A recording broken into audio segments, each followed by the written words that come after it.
आदाब अर्ज़ है। एडियन उर्दू खबरनामे में आपका खैर मकदम है। मैं हूं सिद्दीकी मोहम्मद अजहर। खबरों के सिलसिले को शुरू करने से पहले आइए डालते हैं आज की चंद अहम खबरों पर एक नजर। शहर के तरक्याती खाके को आखिरकार जाहिर कर दिया गया। म्युनिसिपल कॉरपोरेशन, टाउन प्लानिंग शोबा, जिला कलेक्टर ऑफिस समेत वेबसाइट पर इसे देखा जा सकता है। एतराज दाखिल करने के लिए 60 दिन की मुद्दत। खवातीन मुस्तहकम है, जरूरत है उन्हें माशी मुस्तहकम करने की। जिला कलेक्टर दिलीप स्वामी का बयान। अब खबरें तफसील से। गुज़िश्ता कई साल से इल्तिवा में पड़ा हुआ शहर तरक्याती खाका आज म्युनिसिपल कॉरपोरेशन की जानिब से सबके लिए जारी किया गया। Municipal corporation office, town planning शोबा, जिला कलेक्टर ऑफिस समेत वेबसाइट पर यह खाका देखा जा सकता है। शहर को नई राह और तरक्की देने वाला ये खाका है। ये बात म्युनिसिपल कॉरपोरेशन कमिश्नर जी श्रीकांत ने एडियन से बातचीत करते हुए कही। खूप दिवसांनी नाही, खूप वर्षांनी, जवळपास 31 वर्षापासून ह्या शहराचा विकास आराखडा रखडल्या होत्या आणि त्या रखडल्यामुळे ते शहराचं अनप्लॅन्ड डेव्हलपमेंट आणि बॉन्ड पेपरवर शहर असे म्हटलं जायचं आणि एक मोठा कलंक हा शहराला लागलेलं होतं की वेळेत विकास आराखडा आपण बनवू शकलो नाही आणि त्याला उच्च न्यायालय, सर्वोच्च न्यायालय ह्यापर्यंत गेले आणि त्यानंतर शेवटी सर्वोच्च न्यायालयाच्या निर्णयानंतर शासन नियुक्त अधिकारी यांनी एक्झिस्टिंग लँड यूज प्लॅन याचा आधार घेऊन ते प्रपोज लँड यूज प्लॅन तयार केलेला आहे आणि काल त्यांनी महानगरपालिकेला सबमिट केला आणि तो आम्ही स्वीकृत करून आज लोकांसाठी जाहीर प्रकटनाद्वारे आपण आवाहनही केलेलं आहे आणि तो महानगरपालिकेचं कार्यालय, आयुक्त कार्यालय, तसेच डेप्टी डायरेक्टर टाउन प्लॅनिंग, तसेच जिल्हाधिकारी कार्यालय या तिन्ही ठिकाणी जनतेसाठी असणार आहे आणि तसेच या सर्व विकास आराखडा आम्ही स्कॅन करून आम्ही वेबसाईटमध्ये पण टाकू आणि शक्यतो हा डेव्हलपमेंट प्लॅनमध्ये जे आतापर्यंत ग्रीन झोनमध्ये बरेच लोकांनी बसले होतं त्या लोकांच्या कुठल्याही लोन मिळत नव्हत्या किंवा गुंठेवारी करू शकत नव्हत्या आणि तसेच त्यांना लुबाडणारे भरपूर लोक होते, मनी लेंडर्स म्हणा किंवा बँकेचे लोन नाही किंवा पंतप्रधान आवास योजनेचे लाभार्थी होऊ शकत नव्हते। आता या सर्व जे दुर्दैवीच्या गोष्टी आहेत ते त्याला अंतिम विराम लागणार असे आहेत आणि यानंतर या विकास आराखडा या शहराचं जे नवीन दिशा देणार आहे आणि सारखं म्हटलं जायचं की आपण पुणे, नाशिक, नागपूर या शहरासारखं आपण का प्रगती करत नाही आणि त्याचं एक मोठं कारण होतं की एक विकास आराखडा वेळेत बनवला नाही आणि ज्यामध्ये आधुनिक गोष्टी समाविष्ट केलेली नसल्यामुळे हा विकास आराखडामुळे ते शहर खूप पाठीमागं जात होती आणि काशी कुठे पुढे एक चांगलं प्लॅनिंग करण्यासाठी महानगरपालिका म्हणून आम्ही कमतरता पडत होतो आणि शेवटी त्याला अंतिम विराम लागून आता विकास आराखडा बनलेले आहेत। येत्या 60 दिवसामध्ये जे काही जनतेचे काही ऑब्जेक्शन्स आहेत, सजेशन्स आहेत त्या गृहीत धरून त्याला अंतिम रूप देण्यासाठी आपण प्रयत्न करतो आणि यामध्ये आपले राज्य शासनाचे प्रधान सचिव श्री गुप्ता सर असेल आणि डायरेक्टर टाउन प्लॅनिंग असेल आणि ते वारंवार ते पाठपुरावा करत होते की हा वेळेवर चांगला लोकांच्या विश्वासात घेऊन बनवावा आणि या अनुषंगाने आपण शहरामध्ये प्रमुख व्यक्ती, क्रीडा आहे या सर्व लोकांनी त्यांनी मीटिंग घेतलं आणि आम्ही फक्त एवढंच विनंती करत होतो की डेप्टी डायरेक्टर टाउन प्लॅनिंगला जे स्पेशल ऑफिसर आहे ते लवकर बनवावे आणि एक आधुनिक पद्धतीचं बनवावी अशी बनवलेलं आहे आणि डेव्हलपमेंट प्लॅन शेवटी सर्वांना खुश करू शकत नाही कारण कुठले तरी गार्डन, कुठले तरी प्लेग्राउंडन, कुठले स्मशानभूमी आणि विविध जे लोकोपयोगी काम आहे कुठेतरी आरक्षण करायचं, टाकायचं असतं ते टाकलेलं लोकांना तरी कदाचित थोडा विश्वास जरी असेल परंतु शेवटी महानगरपालिकेमध्ये आपण TDR आपण कंपल्सरी केलेलं आहे. TDR जर घेतलं ज्यांना मोठे बांधकाम करायचं त्यांना कंपल्सरी TDR वापर करणे बंधनकारक असेल. तो त्यामुळे हा गोष्टी जसं पुण्यामध्ये त्यांचं जमिनीवर आरक्षण पडलं तर ते खूप खुशी पण होतात असे आम्ही ऐकलेलं. परंतु आपल्या शहरामध्ये अजून त्या प्रभावीपणे राबवण्यासाठी TDR कंपल्सरी केले गेलं नव्हतं. मी आल्यावर ते TDR ही कंपल्सरी केले. म्हणून आता या नवीन विकास आराखडा या शहराला नवीन दिशाकडे घेऊन जाणार आणि आपल्या शहर अजून चांगला प्रगती होतील अशी आम्ही विचार करत होतो. ग्रीन झोनमध्ये त्यांना गुंठेवारी करू शकत नव्हतो, बँक लोन देऊ शकत नव्हतो किंवा पंतप्रधान आवास योजनेचा ते लाभार्थी बनू शकत नव्हतो. 2.5 लाख रुपये त्यांना देऊ शकत नव्हतो. रमाई आवास योजनेच्या त्यांना देऊ शकत नव्हतो आणि त्यांना एक गरजेचा रस्ता आपण बनवू शकत नव्हतो. या सर्व प्रॉब्लेममुळे जनता त्रस्त पण होती आणि हा कुठेतरी याला अंतिम विराम लागणार आहे. कदीम दौर से ऐसा नजर आता है कि खवातीन मुस्तहकम हैं. जहां का कारोबार खवातीन के हाथ में होता है, चाहे वो मकान हो या इदारा, हमेशा तरक्की करता है. अब जरूरत है खवातीन को माशी मुस्तहकम करने की, ये बात जिला कलेक्टर दिलीप स्वामी ने कही है. खवातीन के माशी तरक्की कॉरपोरेशन की जानिब से खवातीन एजाज़ कॉन्फ्रेंस का आलमी यौम खवातीन के मौके पर एहतमाम किया गया था. ज़िला प्लानिंग मीटिंग हॉल में मुनक़िद इस कॉन्फ्रेंस में नाबार्ड के मैनेजिंग डायरेक्टर सुरेश पटवेकर, ज़िला अग्रणी बैंक के कोऑर्डिनेटर मंगेश केदारे, ज़िला दही तरक्याती मिशनरी प्रोजेक्ट के मैनेजर अशोक शेर से वगैरह मौजूद शख्सियतें मौजूद थी. सावित्रीबाई फुलेंचा आपण विचाराचा ठेवा वारसा आपण जपला पाहिजे. बोलणाऱ्याला बोलू द्या, मला काय करायचं ते काम करा. आणि ही ऊर्जा घेऊन जर आपण आपल्या क्षेत्रामध्ये काम करत असाल तर निश्चितपणे आपण चांगलं काम कराल, त्याच्याबद्दल किंतु परंतु नाही. आणि मग या जिल्ह्यामध्ये उमेदच्या माध्यमातून असेल, माविनच्या माध्यमातून असेल, जेवढं काही चांगलं आपल्याला करता येईल आणि त्या माध्यमातून महिलांचं आर्थिक सक्षमीकरण, जोपर्यंत महिलांच्या पॉकेटमध्ये 4 पैसे खेळणार नाही तोपर्यंत महिला खऱ्या अर्थानं त्याचा आर्थिक विकास झाला असं आपल्याला म्हणता येणार नाही. इंतखाबी अमल में रायदही को बेखौफ और गैर जानिबदार माहौल में करवाने के लिए इंतखाबी अमल पर अमल दरामद करने वाली मिशनरी सियासी पार्टियों और अमली तौर पर राय दहिंदगान में शफाफियत कायम रखने की ज़रूरत है. इसमें मीडिया का अहम रोल है, ये बात जिला कलेक्टर दिलीप स्वामी ने कही है. ज़िला इंतखाबी शाख की जानिब से आइंदा लोकसभा इंतखाब 2024 के पस मंज़र में ज़िला में मीडिया नुमाइंदों, इश्तिहारी इदारों, अखबारात के मालिकान और मुदीर, इश्तिहारी नुमाइंदों की तरबियत का एहतमाम किया गया था. डिप्टी ज़िला इंतखाबी ऑफिसर देवेंद्र कटके, ज़िला information officer doctor Milind Dosane, तरबियती नोडल ऑफिसर अभिराम डबीर, इसी तरह मीडिया इश्तिहारात के नुमाइंदे इस मौके पर मौजूद थे. लोकसभा सार्वत्रिक निवडणुकीची घोषणा होण्यापूर्वी आज आपण जी या ठिकाणी चर्चा केली त्यामध्ये जिल्ह्यातील निवडणुका निपक्षपणे, पारदर्शकपणे, फ्री अँड फेअर इलेक्शन होण्याच्या दृष्टिकोनातून आपण सर्व मशिनरी तयार केलेली आहे. सर्व अधिकाऱ्यांचं, कर्मचाऱ्यांचं प्रशिक्षण झालेलं आहे. आज मीडिया पर्सन आणि पॉलिटिकल पर्सन सोबत सुद्धा चर्चा झालेली आहे.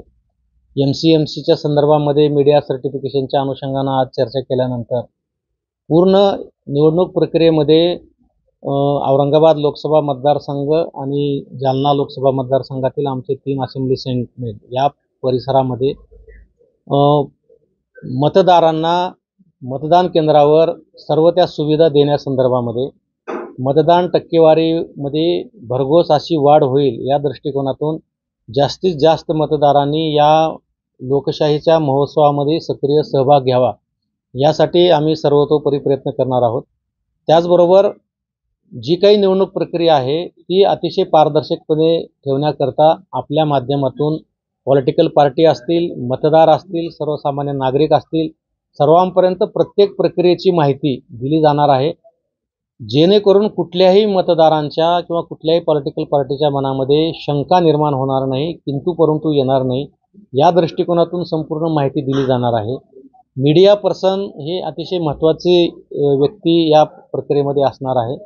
त्यामुळं उमेदवारी अर्ज भरताना असेल, मतदानाच्या दिवशी असेल, मतमोजणीच्या दिवशी असेल त्या दिवशी भारत निवडणूक आयोगाने जे निर्देश दिलेले आहेत किंवा त्यांनी जे काही मार्गदर्शक तत्त्वे घालून दिलेली आहेत त्या तत्वाच्या अनुषंगानं आपली कुठलीही मीडिया पर्सनची गैरसोय होणार नाही यासाठी सर्वतोपरी प्रयत्न केले जाणार आहेत. त्याचबरोबर मतदान केंद्रावर येणाऱ्या महिला भगिनीसाठी त्यांच्या कडेवर जर मूल असेल तर त्या मुलांची काळजी घेणे, उन्हाळा दिवस असल्यामुळं उन्हापासून मतदार आणि मतदान पार्टीची बचाव करण्यासाठी मतदान केंद्रावर सावली निवारा तयार करणे असेल, पिण्याच्या पाण्याची व्यवस्था असेल, मेडिकल किट उपलब्ध करून देणे असेल, जे क्षेत्रीय अधिकारी असतात त्यांच्यासोबत एक वैद्यकीय अधिकाऱ्याची नियुक्ती असेल, ह्या सर्व बाबी जेणेकरून मतदारांना मतदान करण्यासाठी प्रोत्साहित केली जाईल अशा पद्धतीचं नियोजन मतदान केंद्रावर केलं जाणार आहे. त्यासाठी आमच्या सर्व पोलिंग पार्टीज तयार झालेल्या आहेत. त्यांचं प्रशिक्षण पुढच्या आठवड्यामध्ये होणार आहे. कालच आम्ही क्षेत्रीय अधिकाऱ्यांचं प्रशिक्षण घेतलेलं आहे. आज पॉलिटिकल पार्टी आणि मीडिया प्रतिनिधीसोबत मीडिया सर्टिफिकेशनच्या अनुषंगानं आपली चर्चा झालेली आहे. आणि यासोबत जे दिव्यांग मतदार आहेत 85+ असलेले जे मतदार आहेत त्यांच्यासाठी यावेळेस निवडणूक आयोगाने विशेष सोय उपलब्ध करून दिलेली आहे. त्याच्या अनुषंगानं पोस्टल बॅलेट पेपरची जी प्रक्रिया आहे ती पब्लिश करून लोकांपर्यंत माहिती देण्यासाठी आम्ही प्रयत्न करतो आहोत. त्याचबरोबर जे वयोवृद्ध आहेत त्यांना आणि दिव्यांग आहेत त्यांना मतदान केंद्रावर जाण्यासाठी अडचण येत असेल तर आम्ही शासकीय यंत्रणेमार्फत त्यांना मतदान केंद्रापर्यंत पोहोचण्यासाठी मदत करणार आहोत. त्याचबरोबर प्रत्येक मतदान केंद्रावर ग्रामीण भागातला जो काही मतदार बंधू आहे आमचा त्यांना मतदान केंद्रावर आल्यावर कुठल्याही गोंधळाची स्थिती त्यांची राहू नये. त्यांना मतदार यादीत नाव शोधणे किंवा एका इमारतीत 2-3 मतदान केंद्र आहेत तर कोणतं मतदान केंद्र आहे म्हणून परेशान होऊ नये. यासाठी प्रत्येक मतदान केंद्रावर मतदार सहाय्यता कक्ष आम्ही त्या ठिकाणी स्थापन करणार आहोत. तिथं आमचा अधिकारी कर्मचारी तिथं राहील आणि येणाऱ्या प्रत्येक मतदाराला मतदार यादीतलं नाव शोधून देणे, कुठल्या इमारतीत कुठल्या खोलीमध्ये त्याचं मतदान आहे ते समजावून सांगणे किंवा वयोवृद्ध वगैरे असेल तर त्यांना सोबत घेऊन त्या केंद्रापर्यंत जाणे, ह्या सर्व गोष्टी आम्ही त्या ठिकाणी करणार आहोत. ते पोलिंग पार्टीचं प्रशिक्षण जेव्हा आता होईल तेव्हा जे केंद्राध्यक्ष असणार आहेत मतदान केंद्रावर त्यांनासुद्धा आम्ही ह्या सर्व गोष्टी अतिशय बारकाईनं म्हणजे मतदान केंद्रावरची रांग असेल, महिलांसाठी वेगळी रांग करणं असेल, दिव्यांग किंवा वयोवृद्ध नागरिक असतील तर त्यांची प्रायोरिटी कशा पद्धतीने आहे, महिला असेल कडेवर मूल असेल तर त्या महिला मतदारांची काळजी कशा पद्धतीने घ्यायचं हे सर्व प्रशिक्षण मी अत्यंत बारकाईनं आम्ही देणार आहोत. जेणेकरून सर्व दूर जिल्ह्यामध्ये एक मतदानाचा उत्साह मतदारामध्ये राहील आणि त्याचबरोबर आपल्या जिल्ह्यामध्ये मतदारांची टक्केवारी वाढेल अशा पद्धतीने आमचा प्रयत्न असणार आहे. नाजरीन, अब वक्त हो चला है एक मुख्तसर से वक्फे का. वक्फे के बाद जल्द हाजिर होते हैं. देखते रहिए ADN Urdu news.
Hotel wizard palace तुमच्या शहरात तुमच्या जिभेचे चोचले पुरवण्यासाठी देश विदेशातील खास चवींचा खजाना घेऊन आलो आहोत.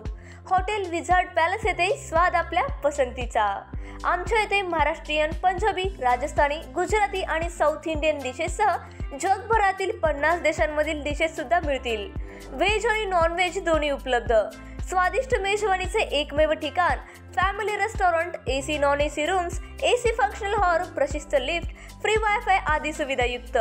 ग्राहकांना विमानतळ, रेल्वे स्टेशन, बस स्टँड आदी ठिकाणाहून वाहनाद्वारे हॉटेलात आणण्याची विशेष मोफत सुविधा.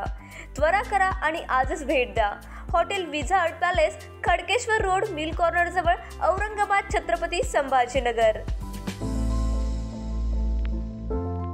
So kind and has helped us so much, and we slept really well because it's super quiet even though it's on the main street. It's a wonderful time here. It's a very nice clean hotel and the food is excellent. Food is excellent. I'm still so stuffed. Yeah.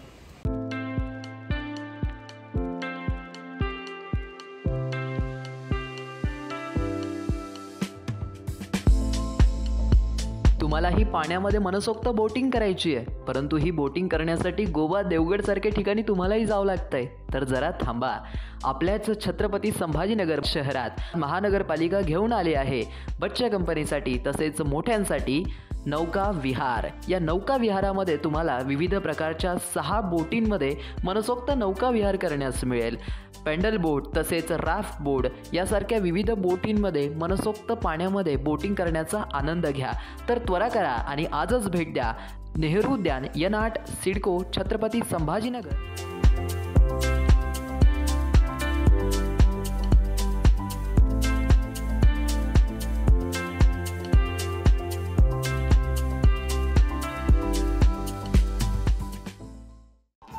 Diwali धमाका. Chhatrapati संभाजीनगरमध्ये prime लोकेशनवर आलिशान 2 BHK row houses. Beed bypass road, Satara परिसरापासून फक्त 200 मीटरच्या अंतरावर. हिवाळी Patil lawns पासून फक्त 400 मीटरच्या अंतरावर. आकर्षक किमतीत रो हाऊसचे मालक व्हा आणि आकर्षक बक्षिसे जिंका. किंमत फक्त 51 लाख पासून पुढे. विकसित क्षेत्रात अधिष्ठान आहे. वैयक्तिक रो हाऊससाठी प्रशस्त पार्किंग, त्याचबरोबर private garden, video door bell, सौर सिस्टीम. जागेचा पत्ता प्लॉट क्रमांक 14P 15 24 25P, Beed bypass, Satara परिसर, छत्रपती संभाजीनगर, औरंगाबाद. खरेदीसाठी आमचा कॉन्टॅक्ट नंबर आहे 9860056488.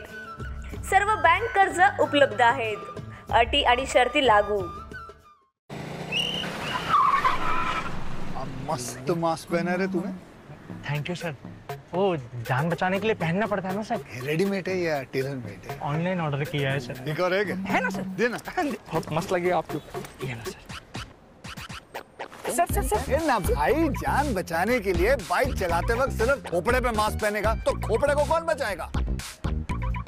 समझ गया सर. हेलमेट ऑनलाइन ऑर्डर कर, वरना हमेशा के लिए ऑफलाइन हो सकता है. Okay sir. ये ले. चल हम ये भी ऑनलाइन भर दे. हेलमेट पहने, ट्रैफिक नियमों का पालन करे, जिंदगी के सफर को सुरक्षित रखे. वक्फे के बाद आपका दोबारा इस्तकबाल है.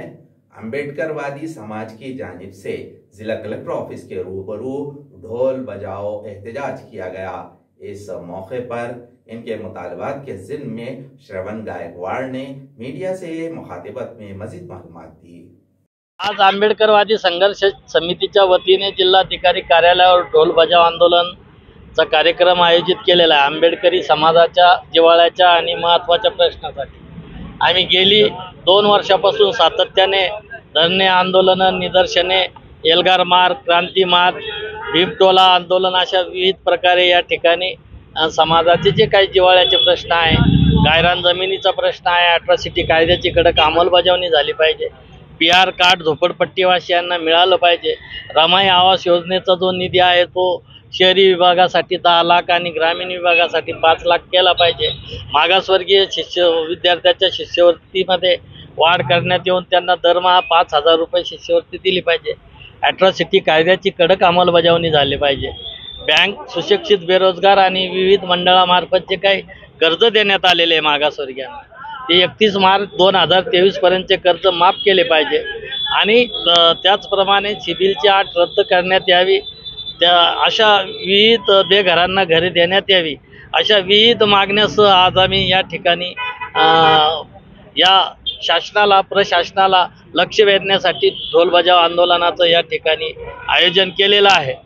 आणि भीमटोले काही कमी पडत नाही आहे, परंतु हे निगर गेंड्याची कातडी पांघरलेलं जे सरकार आहे यांनी मुद्दामहून जातीयवादी सरकार आहे. या ठिकाणी 3 तिगाडी आणि काम बिगाडी अशा पद्धतीचं सरकार या ठिकाणी काम करत आहे. यांचा आपसात ताळमेळ नाही आहे.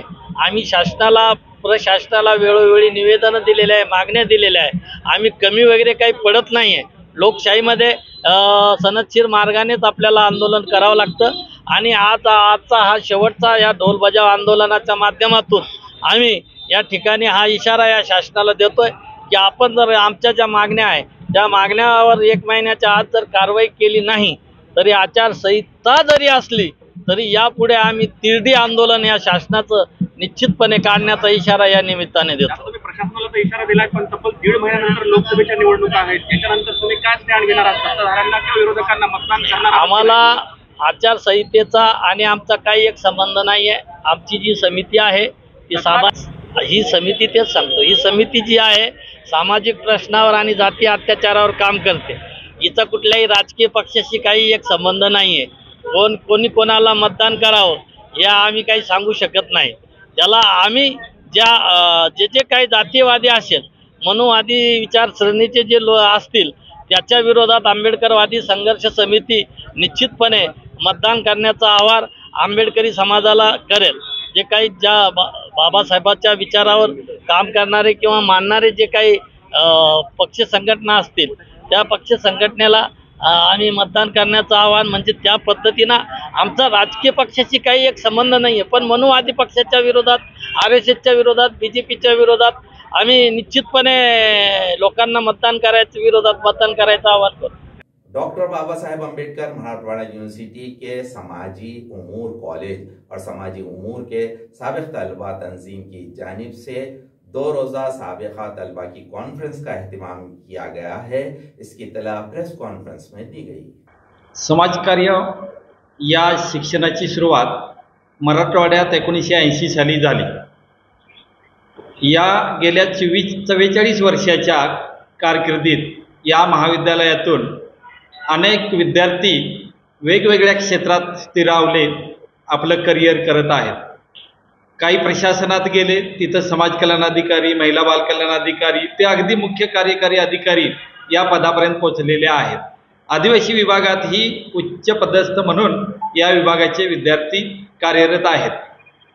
या गेल्या 44 वर्षाचा जो प्रेरणादायी प्रवास आहे तो प्रवास मांडण्यासाठी आम्ही स्मृती संगम 2024 आठवणींच्या पलीकडे बरेच काही या कार्यक्रमाचं आयोजन केलेलं आहे. माजी विद्यार्थ्यांचा या महाविद्यालयाशी अनुभव आणि ज्ञानाचा जो साठा आहे त्याचा उपयोग व्हावा, तसेच जे नवं उलगडतं क्षेत्र आहे ते म्हणजे CSR उद्यमजगताची सामाजिक बांधिलकी. या बांधिलकीत या समाजकार्य महाविद्यालयाच्या विद्यार्थ्यांना प्रवेश मिळावा आणि त्यांच्याशी सहसंबंध जुळावेत त्यासाठी या कार्यक्रमाचं आयोजन करण्यात आलेलं आहे. आणि या कार्यक्रमाचं आयोजन विद्यापीठाच्या विधी विभागात येत्या 9 आणि 10 मार्चला आयोजित करण्यात आलेला आहे. यासाठी सर्वांना विनंती आहे जे या महाविद्यालयाचे माजी विद्यार्थी राहिलेले आहेत किंवा या महाविद्यालयासाठी जे हितचिंतक राहिलेले आहेत त्या सर्वांना आम्ही आमंत्रित केलेलं आहे आणि ते या कार्यक्रमासाठी त्यांनी यावं. या कार्यक्रमाच्या आयोजनातून ज्या माजी विद्यार्थ्यांनी वेगवेगळ्या क्षेत्रात आपला ठसा उमटवलेला आहे त्यांचा सत्कार आम्ही आयोजित केलेला आहे. विविध संस्था ज्यांनी हे शिक्षण समृद्ध करण्यासाठी सहयोग दिलेला आहे त्यांच्यासाठी सुद्धा आम्ही सहयोग पुरस्कार ठेवलेले आहेत. तसेच या महाविद्यालयात आपलं आयुष्य ज्यांनी ज्ञानदान करण्यासाठी खर्चिलं आहे त्या अशा गुरूंच्या जीवनगौरव पुरस्कारासाठी सुद्धा या कार्यक्रमात एक भाग निवडलेला है. निभाना तरीक़ा इलाज एक मुनासिब तरीक़े का इलाज है. इसमें मरीज की स्टडी करके ही इलाज किया जाता है. ऐसी इत्तला डॉक्टर नीलेश पाटिल और डॉक्टर अपेक्षा पाटिल ने सहाफती कॉन्फ्रेंस में दी. निभाना ही एक वेगळ्या प्रकारची ट्रीटमेंट पद्धती आहे सर. जनरली असं मानलं जातं की काही आजार बरे होत नाही, जसं बायपास, एन्जिओप्लास्टी, मायग्रेन, सोरायसिस अशा असंख्य आजारांना असाध्य लेबल लावले गेले सर. पण जर आपण थोडं योगिक, आयुर्वेदिक आणि आध्यात्मिक पद्धतीने जर आपण या आजारांकडे पाहिलं तर आपल्याला सापडतं की या आजाराची कारणं मनामध्ये आहेत, स्वभावामध्ये आहेत. आणि जर आपण जर डीप गेलो तर आपल्याला सापडतं की ते आजार कायमचे बरे होऊ शकतात. हा आमचा 24 वर्षांचा अनुभव आहे सर. आणि सर्वांनी प्रथमतः जर एक विश्वास मनात निर्माण करायचा आहे की सर्व आजार बरे होऊ शकतात. प्रॉपर वैद्य, प्रॉपर डॉक्टर आणि रुग्णाचा आत्मविश्वास तर महत्त्वाचा आहे. तो जर आपल्यामध्ये असेल सर तर तुमचा आजार निश्चितपणे बरा होऊ शकतो. आता मी जे सांगतोय की बायपास, याला हृदयविकार ऑपरेशन केलंच पाहिजे, मायग्रेन हा कायमचा बरा होत नाही, अल्सरेटिव्ह कोलायटिस, कायमची पोटदुखी, अंगावरून पांढरं पाणी गेलं, गर्भाशय पिशवी काढावंच लागेल आपल्याला, रक्त गेलं काढावं लागेल, थायरॉइडचा प्रॉब्लेम असेल, डायबिटीस किंवा BP, हे सर्व याला लेबल काय लावलंय की तुम्हाला मरेपर्यंत गोळ्या खावा, संधिवाताचा प्रकार आहे, तुम्हाला कायम गोळ्या खावा लागतील. म्हणजे हा प्रकारचा आजार काय झाला, असाध्य झाला. अशा प्रकारचे अनेक आजार आहेत सर जे साध्य होऊ शकतात. हा आमचा स्वतःचा अनुभव आहे. कामगारों के तामीरात तकसीमों में तरीक़ाकार के खिलाफ JK जाधव ने इल्ज़ाम आयद किया है. इस ज़िम्न में उन्होंने ठोस सबूत पेश न करते हुए लेबर डिप्टी कमिश्नर ऑफिस पर इनफरादी निशाना साधने की कोशिश की है, ऐसा नजर आ रहा है. सुमारे 3 महिन्यापूर्वी हे काम व्यवस्थित चालू होतं. ज्या कामगारांची नोंदणी झालेली आहे त्या कामगारांना सुरक्षा संच म्हणजे पेटी दिली जाते. त्यामध्ये वेगवेगळ्या वस्तू असतात ज्या कामगारांना काम करण्यासाठी सुरक्षा पुरवतात. आणि दुसरं संसारोपयोगी साहित्य, संसारासाठी लागणारं साहित्य, अशा दोन्ही प्रकारच्या पेट्या कामगारांना दिल्या जातात ज्या कामगारांची नोंदणी झालेली आहे. गेल्या 3 महिन्याच्या अगोदर हे काम व्यवस्थित चालू होतं. परंतु आता गेल्या 1 महिन्यापासून, गेल्या 2-3 महिन्यापासून या कामामध्ये मोठ्या प्रमाणावर भ्रष्टाचार होत आहे अशी कामगारांची तक्रार आहे. अशी कामगारांची तक्रार आहे. अशी कामगारांची तक्रार आहे. काही वचने आले आहेत त्यांना प्रत्येकाला 2,000, 3,000, 5,000 रुपये द्यावे लागतात आणि मग त्यांना साहित्य भेटतं, अशा कामगारांच्या तक्रारी आहे. याशिवाय आपल्या जिल्ह्यामध्ये संभाजीनगरमध्ये जे मंत्री आहेत, जे आमदार आहेत, त्यांच्या शिफारशीनुसार त्यांच्याच भागातल्या त्यांच्याच ओळखीच्या लोकांनाही साहित्य वाटप केलं जातं. काल आम्ही यांना भेटलो, कामगार आयुक्तांना, सहाय्यक आयुक्त मोर्चे साहेब त्यांना भेटलो. ते उपायुक्त उपलब्ध नव्हते. तर सहाय्यक आयुक्तांना भेटलो ते म्हणाले म्हणजे ते मंत्री आहे, त्याचा आमदार आहे, मग त्याला द्यायलाच पाहिजे.